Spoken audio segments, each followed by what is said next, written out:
Professeur Abou, nous sommes en 1963.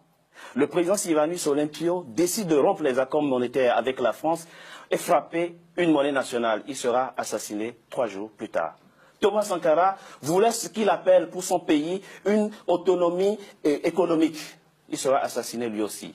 Laurent Gbagbo ne cachait pas sa frustration par rapport au franc CFA. La suite, on la connaît, il sera cueilli à froid dans son bunker présidentiel par l'armée française. C'est quoi? Qu'est-ce qui se passe derrière? Qui se dresse contre le franc CFA trouvera malheur en chemin? Bien, c'est ça la souveraineté. Ça veut dire, fondamentalement, la France n'a jamais donné l'indépendance, n'a jamais donné une véritable souveraineté aux pays africains. C'est ça. Parce que l'indépendance politique ne peut être affermie que par l'indépendance économique. Or, au cœur de l'économie se trouve la souveraineté monétaire. Donc, lorsqu'un leader politique, et commençons par le début, vous venez de citer quelques personnes, mais déjà avant 1960, que ce soit, c'est vrai, on a vu le cas de Sékou Touré, qui a pris son indépendance politique et en même temps a battu sa monnaie. Général de Gaulle lui a créé tous les problèmes, nous le savons. Mais après lui, il y a eu Djibo Bakary du Niger, qui a été chassé par les Français pour mettre Amani Diori. Ensuite, nous avons eu Modibo Keïta du Mali, en 68, en 62. En 62, pardon, excusez-moi. Modibo Keïta était une lumière, avait déjà vu. Mais toutes les tractations, tout a été fait pour pouvoir finalement créer une inflation galopante. En un mot, Modibo Keïta est mort en prison, empoisonné. Ensuite, il y a eu, comme vous le dites, en 1963, Sylvanus Olympio, qui justement devait mettre sur la place publique sa monnaie, mais le 13 janvier 1963, il a été assassiné froidement.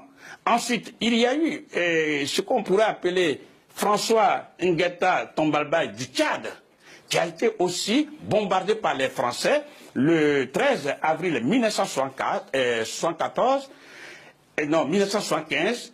Le Libyen Kadhafi, qui justement voulait mettre la monnaie africaine en marche et a dégagé tous les moyens. Et le 20 octobre 2011, il a été tué par la France et les autres pays alliés à la France. Et enfin, le président Laurent Gbagbo. Et j'aimerais, c'est là surtout il faut tirer les leçons. Lorsque la France a compris que le président Gbagbo n'avait plus d'autre choix que de battre sa monnaie, eh bien la France a donné l'ordre et toutes les banques en Côte d'Ivoire ont été fermées immédiatement sans sommation. Et les réserves de votre pays, la Côte d'Ivoire, ont été bloquées. Non seulement ça, mais ce que je voudrais qu'on comprenne, parce que beaucoup n'ont pas encore compris, hélas. Lorsqu'on ferme une banque, toutes les banques, le chef d'entreprise ne peut pas aller retirer de l'argent. Donc il ne peut pas faire marcher son entreprise. Il ne peut pas payer non plus les salaires. Ça c'est un. Lorsqu'on ferme toutes les banques, le ménage ne peut pas aller retirer de l'argent. Donc on ne peut pas nourrir la famille, on ne peut même pas se soigner. Du coup, on organise ce qu'on appelle un blocus, un chaos économique pour obliger la population à se retourner contre le président Laurent Gbagbo dans ce cas d'espèce. Ça veut dire c'est une arme puissante que détient la France pour pouvoir maintenir en esclavage moderne déguisé tous ces 15 pays d'Afrique qui utilisent sa propre monnaie. Il faut que les Africains sachent ça. Le franc des colonies françaises d'Afrique, en abrégé, le franc est une propriété à part entière de la France et le franc CFA se fabrique non pas sur le territoire africain, mais en France, précisément à Chamalières. À partir de là, elle met au pas les dirigeants africains. C'est ça que les Africains doivent comprendre. Ça veut dire qu'il n'y a pas d'autre solution.